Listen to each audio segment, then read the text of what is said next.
Welcome to the deep dive. Today, we're tackling a set of really compelling sources that you sent in. hmm We're diving headfirst into, well, the fascinating and sometimes unsettling world of global birth rates, economic engines, and what our societies might look like down the line. Yeah, it's a big topic. Definitely. Our mission here is to pull out the really significant insights from all this detail info. Mm, You know, the stuff that helps you see the bigger picture of these shifting populations without getting totally lost in the data. right. We're hunting for those aha moments. Exactly. Those moments where it clicks. And the material you shared is, well, it's a rich mix.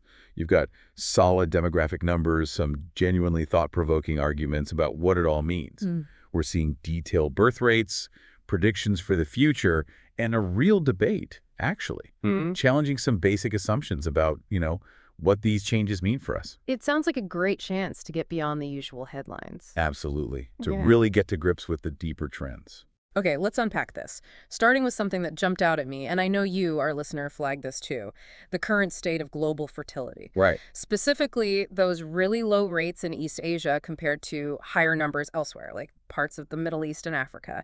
And the question was, where do Western developed countries fit? What's the snapshot look like? Okay, so what immediately strikes you is the sharp contrast. Mm. It really is stark. If we look at the 2023 figures, South Korea's total fertility rate, or TFR, is incredibly low, just 0.72. Wow, 0.72. Yeah. Then you've got Japan at 1.21, China at 1.28. These are all way, way below the replacement level, which is generally seen as 2.1 children per woman. 2.1 is what you need just to keep the population stable, right? Exactly. So these countries are well under that. Now, when we look at the Western developed nations you asked about, the picture shifts a bit. Okay. The U.S. is at 1.67, the U.K. 1.60, France is actually higher, 1.84, and Germany's at 1.55. So still below replacement level, but generally not as low as East Asia. Correct. They're kind of in this middle ground, you could say. Below 2.1, but higher than Seoul or Tokyo. Right. And what about those regions with the higher fertility rates mentioned? Yeah, that's where the contrast really kicks in. Parts of the Middle East and Africa, the rates are still considerably higher.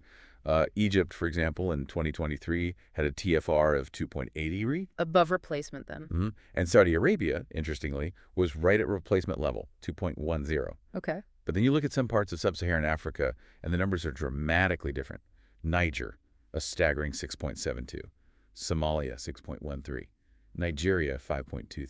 Goodness. That's a huge difference. It really highlights this fundamental split. Yeah, absolutely does. And this isn't just random variation, is it? There's a pattern here linked to development. That's a really critical lens to view this through what's called a demographic transition theory. It's a well-established idea. Explain that a bit. Well, the general pattern observed is that as societies develop economically, they tend to move from having high birth rates and high death rates to eventually having low birth rates and low death rates. Okay, so there's a sequence. Yeah.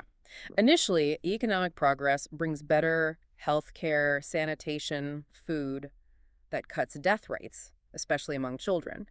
This often leads to a population boom because birth rates are still high. Right, that makes sense. But then, as development continues, things change.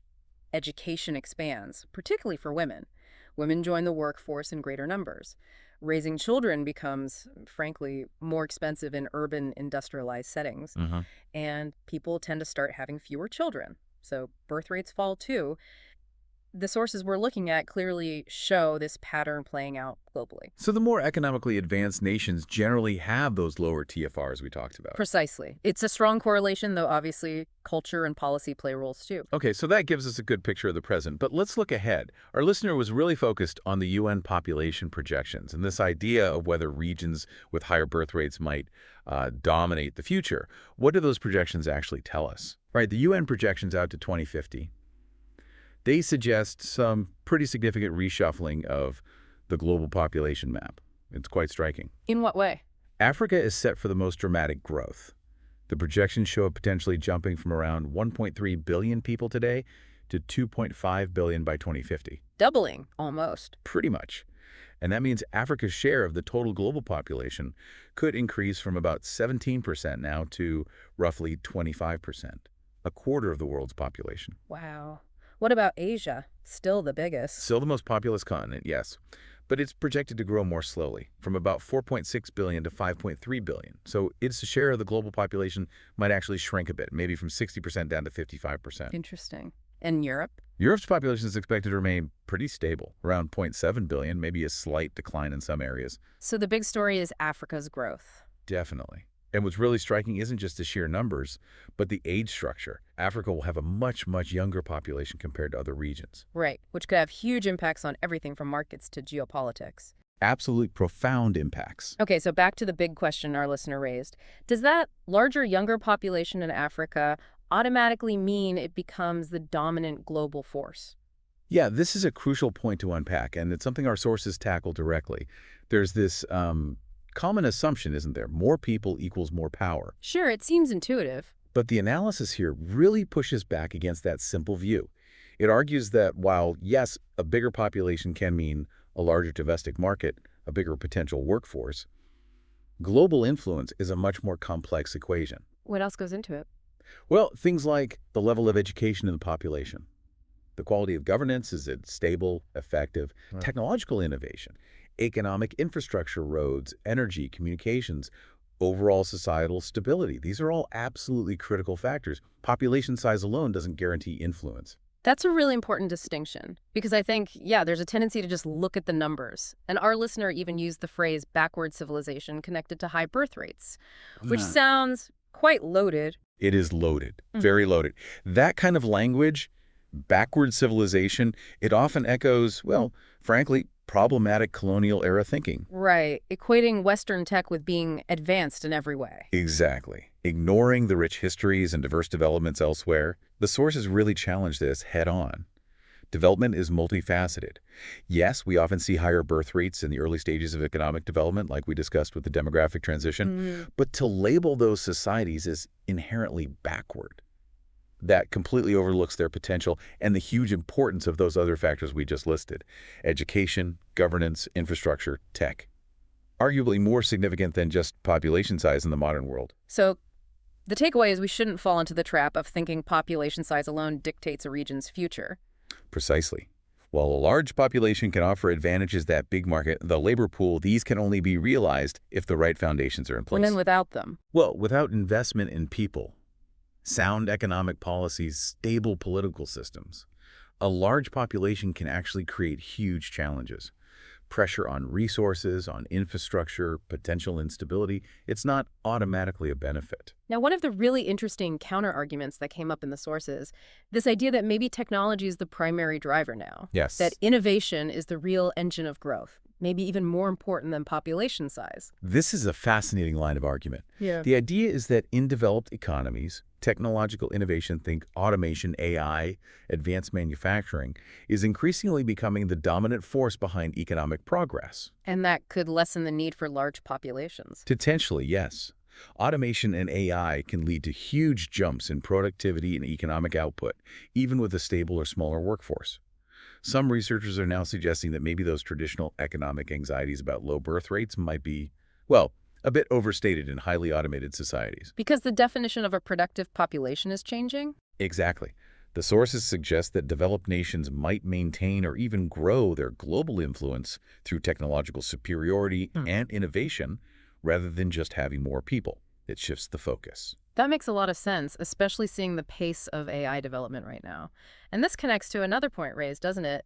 This idea that lower birth rates in developed countries might actually signal something deeper, a shift in human priorities. Yes, one of the sources puts forward this really thought-provoking idea that low fertility in developed nations could be seen as a form of individual agency, a conscious or maybe even subconscious awakening from the purely biological imperative to reproduce. An awakening, how so? Well, in societies where people have more choices, where women especially have greater educational and career opportunities, where the focus perhaps shifts towards individual well-being, self-realization, the decision to have fewer children, or none at all, could be interpreted as kind of liberation. Liberation from traditional genetic pressures. Sort of, yeah. A move away from just fulfilling a biological role towards pursuing other life goals. It's presented as a potential positive shift, a reflection of increased freedom and choice. That's a really interesting philosophical angle, a societal reevaluation of what's important. But then, looking at the flip side, the sources also mention the potential downsides of having too many people in certain regions, right? The resource issue. Right. It's not all philosophical liberation.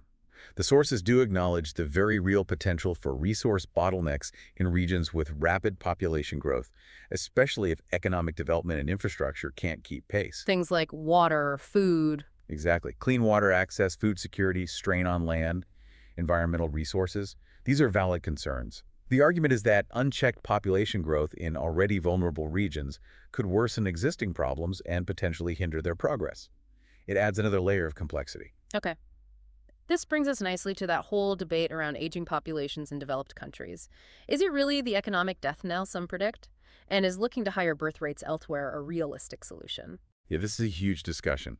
And one interesting point the sources make is about how we even define aging in a societal context. How do you mean?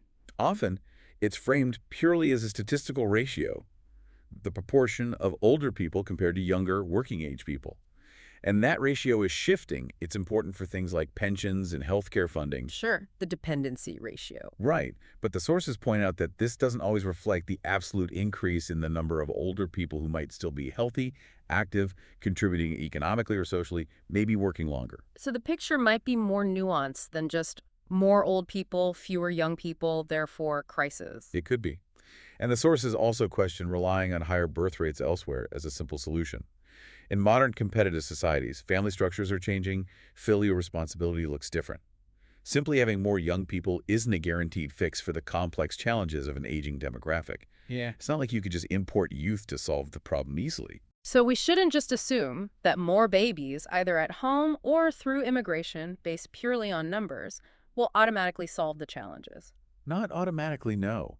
The sources suggest we should be exploring other solutions more actively, like advancements in technology for elder care robotics, remote health monitoring, automation to fill potential labor shortages, maybe even rethinking societal structures to better integrate and support older populations, keep them engaged longer.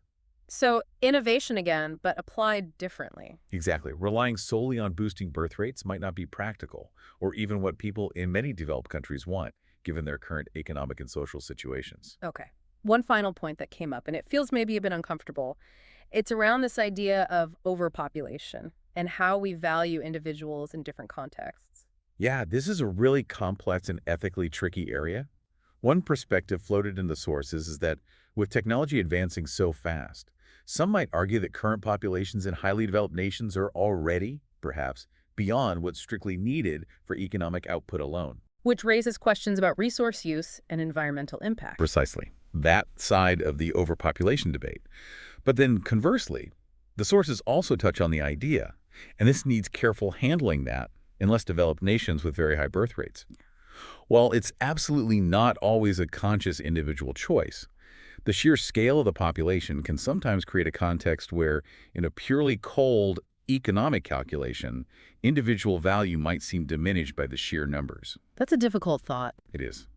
But the important underlying point the sources seem to emphasize is a growing global trend towards valuing individual well-being as a key measure of societal progress, moving beyond just focusing on national power or total GDP. Right. Shifting the focus to quality of life for individuals really does make you think about our priorities as societies, doesn't it? Absolutely. So as we start to wrap up this deep dive, what are the main takeaways? If our listener walks away remembering just a few key things, what should they be? Okay, let's boil it down. First, global fertility rates are definitely diverging, big time. Many developed nations are below replacement, while parts of the Middle East and Africa are still relatively high, though often trending down too. It's not static. Got it. Divergence. Second, future population growth looks set to be heavily concentrated in specific regions, mainly Africa.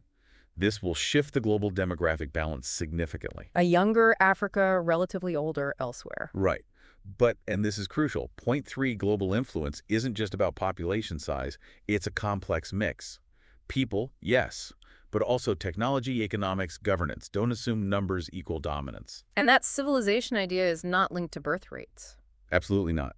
Point 4, the future is likely multipolar, different centers of influence driven by different strengths. And finally, point 5, individual choices driven by education, opportunity, personal values, and technological advancements are hugely powerful forces shaping these trends. Their long-term effects are still unfolding and being debated. So really vital points to hold on to there. And on that note, maybe a final thought for you, our listener, to chew on. Considering this tension, right?